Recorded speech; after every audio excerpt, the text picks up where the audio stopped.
Obtuvo su maestría en enfermería en la Universidad del Norte de Illinois. Gracias. Yo voy a enfocarme en las perspectivas clínicas. Y queremos presentar a Alan Druckerman, que es médico, es internista y también médico ocupacional. Ahora es profesor emérito en la Escuela de Salud Pública de la Universidad de West Virginia. Y también trabaja en la Facultad de Medicina. Su carrera clínica se ha centrado en el control médico y su investigación se centra en las enfermedades ambientales y la prevención de enfermedades, incluida la comunicación sanitaria a las poblaciones afectadas.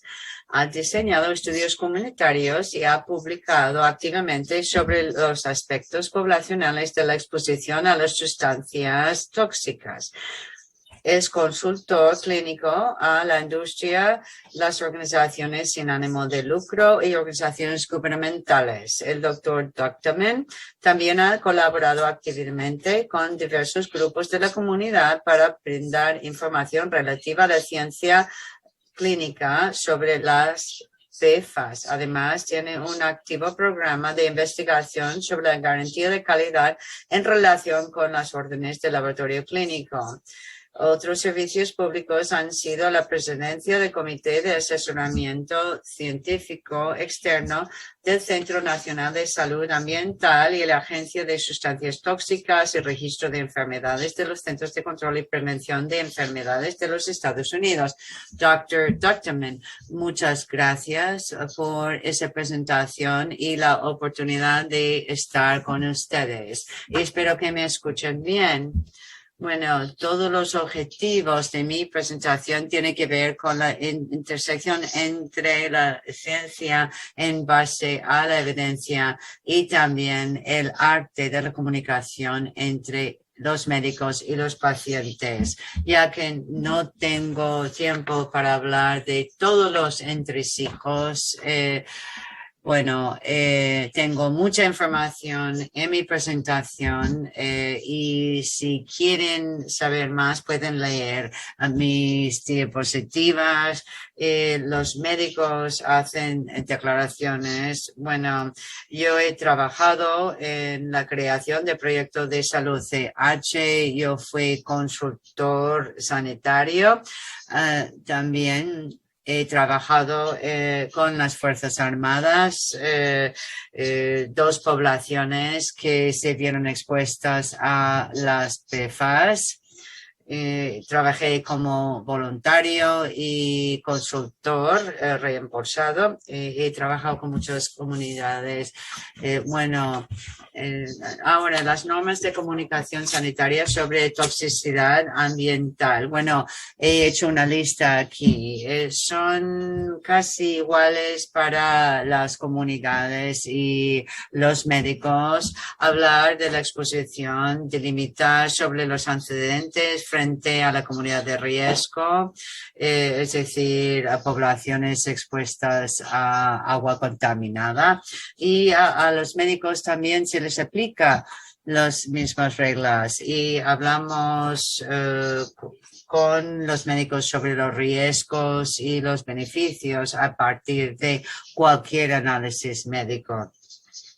La mayoría de estas consideraciones tiene que ver con cosas bastante objetivas, es decir, cosas que podemos cuantificar o por lo menos cualificar. Y cuando emitimos estas comunicaciones oficiales sobre la salud, pensamos en el contexto de la interfaz entre los pacientes y los médicos, y aquí lo vemos en este diagrama, ven, pero esas comunicaciones tienen un efecto dominó en otras comunidades, porque otras comunidades leen las comunicaciones entre los gerentes de aguas potables y los oficiales estatales, todos los cuales tienen presupuestos limitados y están buscando matices a ver si deberían estar utilizando sus presupuestos limitados para para efectos de la salud pública. Así que deberíamos saber que nuestras comunicaciones entre los pacientes y los médicos en cuanto a los análisis, esas comunicaciones son leídas por otras comunidades. ATSDR tiene criterios públicos sobre el tema. El doctor Baker ya ha resumido esos criterios. Y vemos estos criterios que son de la Ley Federal de 1995. Habla de la comunidad en riesgo. Esto no tiene que ver con la exposición a nivel de fondo. Esto tiene que ver con un subgrupo del mundo. Es decir, millones, no miles de millones.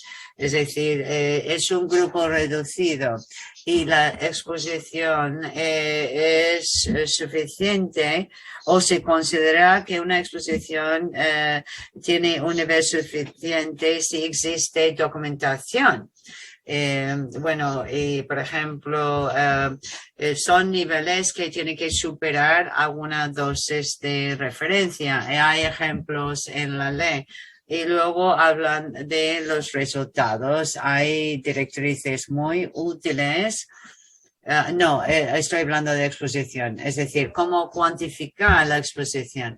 Y indican que podrían ser modelos de biomarcadores en la población y dicen claramente que no hace falta tener biomarcadores internos en toda la población para recomendar o no recomendar los análisis para esas poblaciones. Es decir, no hay que tener biomarcadores para todo el mundo. Pero la experiencia de los médicos que están cuidando de estas poblaciones altamente expuestas, mensajes como es mejor no conocer porque si no uno se va a preocupar, esos mensajes no funcionan. Y no van a funcionar en el futuro.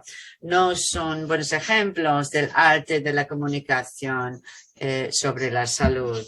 Si pensamos en la necesidad de hacer análisis en esas poblaciones altamente expuestas, a diferencia de lo que ha dicho un ponente, es más fácil hacer los análisis en esos entornos. Hay maneras de conseguir recursos, hay maneras de consolidar la actividad y también participar a los médicos locales que quieren participar en este tema tan difícil. Y creo que funciona muy bien o mejor si pensamos en quiénes son o quién es la audiencia de estas comunicaciones. Es decir, son poblaciones altamente expuestas. ¿Quién es la audiencia de la comunicación? Aunque parece ser que la comunicación es para todo el mundo, realmente se dirigen a una población altamente expuesta. Y esa confusión sobre la audiencia de la comunicación ha dado lugar a frustración en las poblaciones altamente expuestas. Y creo que el comité ya ha oído sobre eso y puede hacer algo en cuanto a eso. Cuando el paciente va a la consulta, ¿cuáles son sus preocupaciones? O un líder comunitario está hablando con los médicos. He puesto una lista de cosas que más escucho: cáncer, infertilidad, exposición transgeneracional, retraso de desarrollo, estrés, cuanto al valor del inmueble, mantenimiento del equipo de filtración, culpabilidad sobre los hijos o la familia. Y quiero enfatizar algo en las comunidades de alta exposición.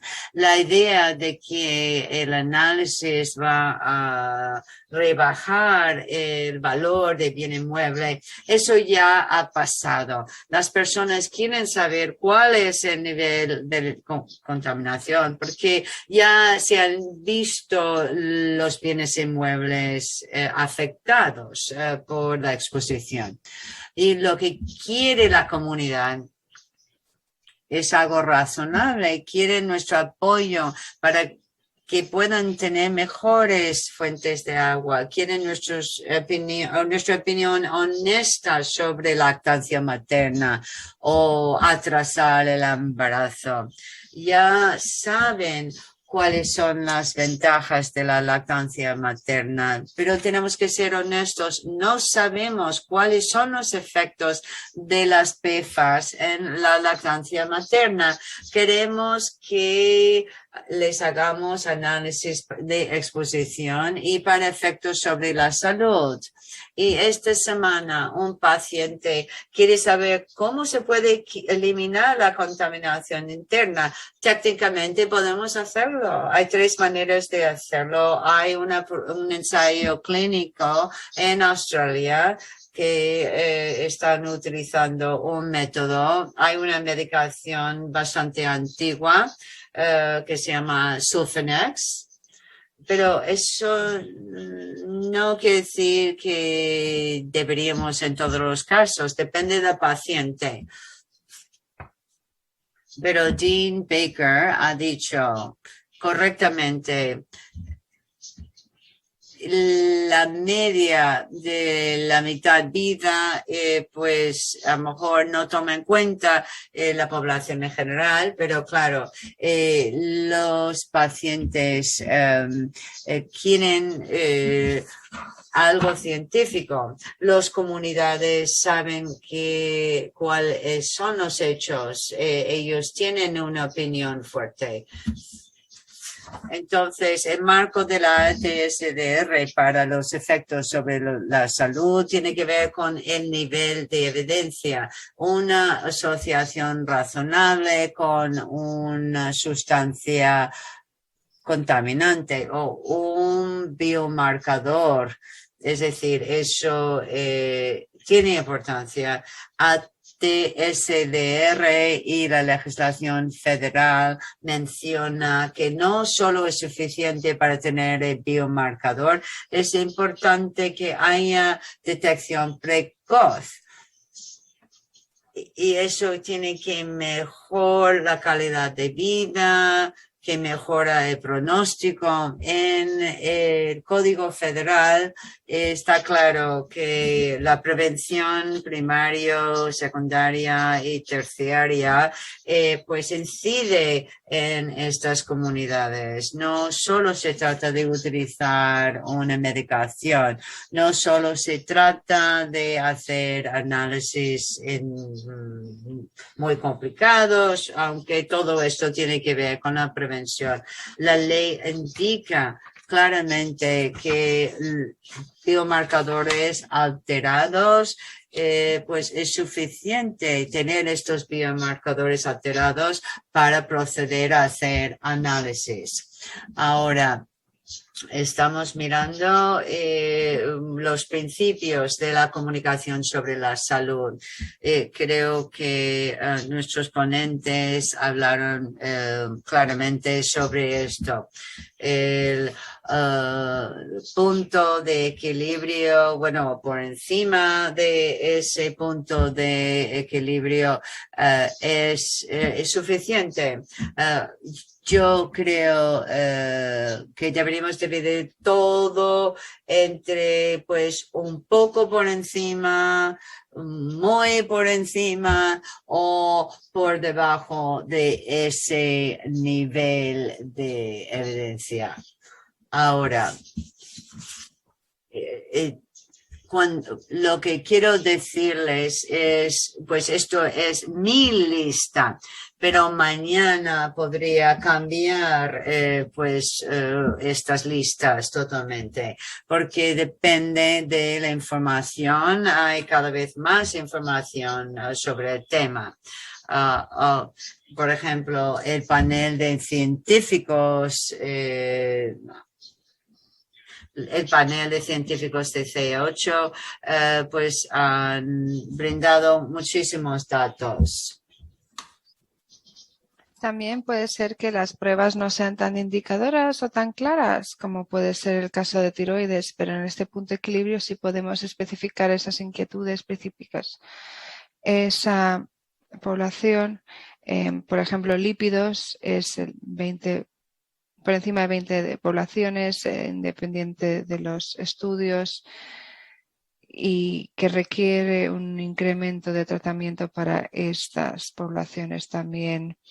Hay estudios que estiman ese vínculo y también indican que las respuestas pueden ser replicables para que en esa población expuesta en funciones hepáticas, también en ácido úrico tenemos algo parecido y también es más difícil identificar el tema de resistencia a la insulina. También hemos tratado temas de sesgo, a pesar de toda la información de la que disponemos. El sesgo puede ser de ambos lados, una falta de estimación o una sobreestimación.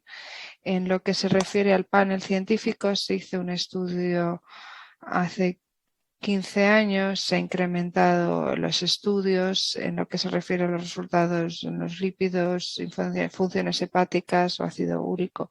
Tenemos sesgos que se oponen, pero los datos parecen ser bastante sólidos. Hay muchas vías en juego en lo que se refiere a datos experimentales. Para también profundizar sobre lo que ha mencionado el Dr. Baker en el panel científico que identificaba cáncer hepático en vez de enfermedades hepáticas, tenemos 3 estudios de revisión que indican que la enfermedad hepática está por encima o es más probable como resultado más allá de ese punto medio de equilibrio en lo que se refiere a la exposición a PFAS. Y eso no solamente se centra en los demás resultados que tienen más pruebas exponenciales, pero también ayuda tener esa perspectiva clínica de síntesis, porque si estudiamos los datos toxicológicos que se refieren a las gotas lípidas y hepáticas o parasíticas en las demás especies, se ve que hay resultados en otras especies. Y si se quieren plantear, bueno, ¿qué quiere decir esto? Se podrían también hacer biopsias de hígados humanos para también estudiar las primeras fases de enfermedades hepáticas. Podríamos considerar cosas como lípidos o una función hepática elevada o un nivel alto de ácido úrico o resistencia a la insulina. Y cuando estudian esto con un ojo clínico, pueden justamente llegar a la conclusión que esto no es inconclusivo, sino que no lo es todo ni no es nada. Es algo que podría considerarse como una síntesis clínica. Es evidencia experimental. Pero eso no quiere decir que no que tenemos que alarmar a los pacientes que no están preocupados. Estamos hablando de pacientes que no están en estos grupos de alta exposición, no están visitando nuestras consultas haciendo preguntas.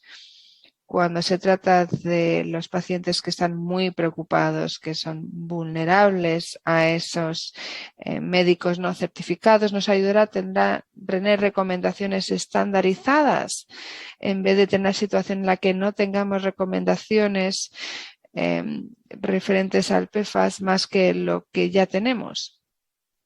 Si bien no vamos a llegar a un punto perfecto, pero sí podríamos informar a esos pacientes vulnerables, ofreciendo una directriz razonable que emana de este comité.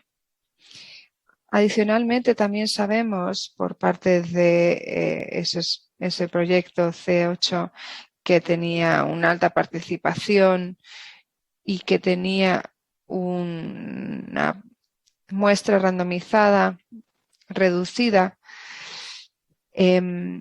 se llegó a la conclusión de que aquel grupo randomizado apreciaba recibir ese tipo de información, de esos análisis en sangre. Aquellos que participan en estas intervenciones valoran positivamente ese tipo de información, pero también en lo que se refiere a las directrices de la STDR, podemos hablar de las recomendaciones del sistema y puede que la razón por la que no se trata este tema puede tener que ver con la importancia de intervención local.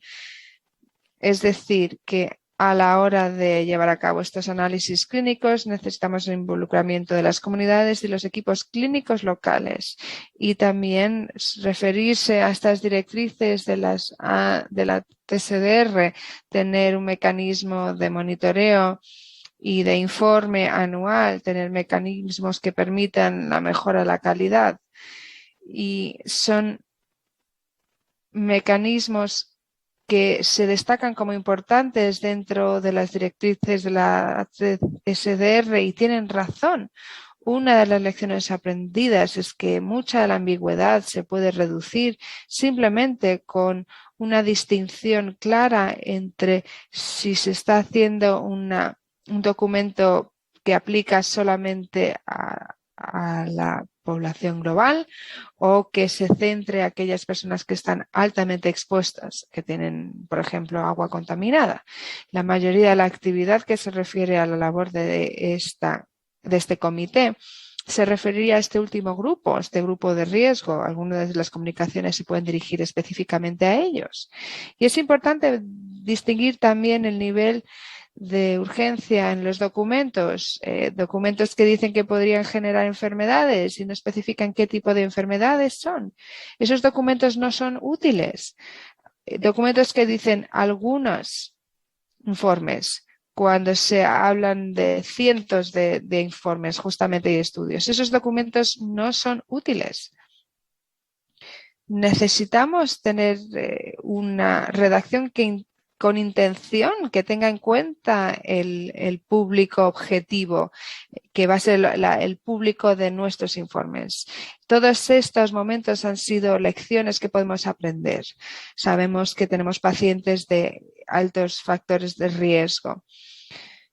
No conozco un solo médico que se ciña solamente al PFAS como el único factor de riesgo, obviando los factores socioeconómicos. Pero si se habla, si hay comunicación con el paciente, si el médico tiene razones o evidencias razonables para estar preocupados, si consideran que esto se trata de una comunidad altamente contaminada, el médico puede hacer dos cosas. Para empezar, puede decir, no sabemos si los PFAS pueden causar problemas de salud.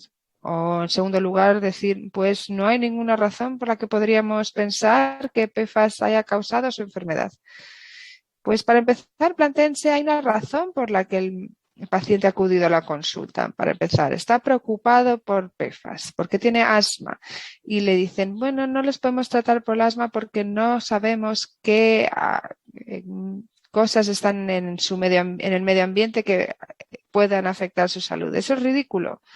Tenemos otras situaciones en las que se hacen intervenciones primarias y terciarias de prevención. Es este tipo de prevención por la que acude el paciente a la consulta, no solamente las medidas de toxicología. El paciente es capaz de entender los riesgos.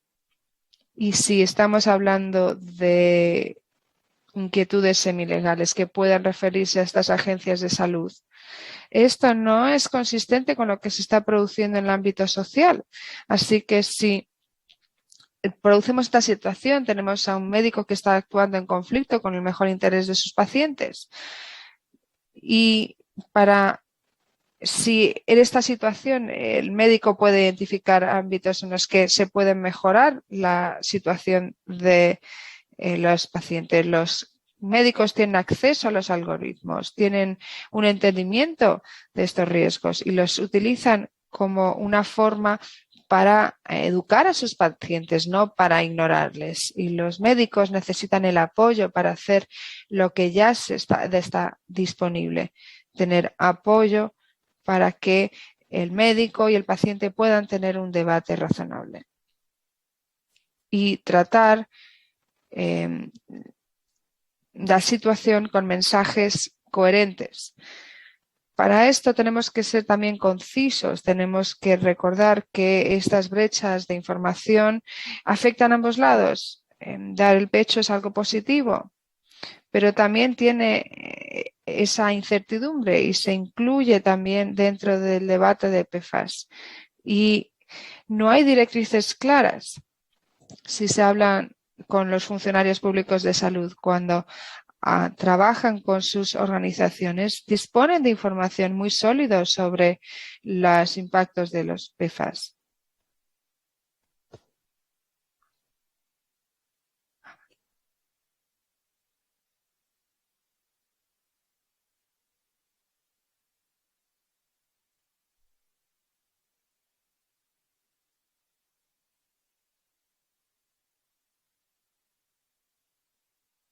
Parece ser que el ponente ha perdido el audio. Lo que vamos a hacer ahora es presentar el panel. Perfecto, es una idea genial. Creo que ya estaba casi concluyendo su presentación.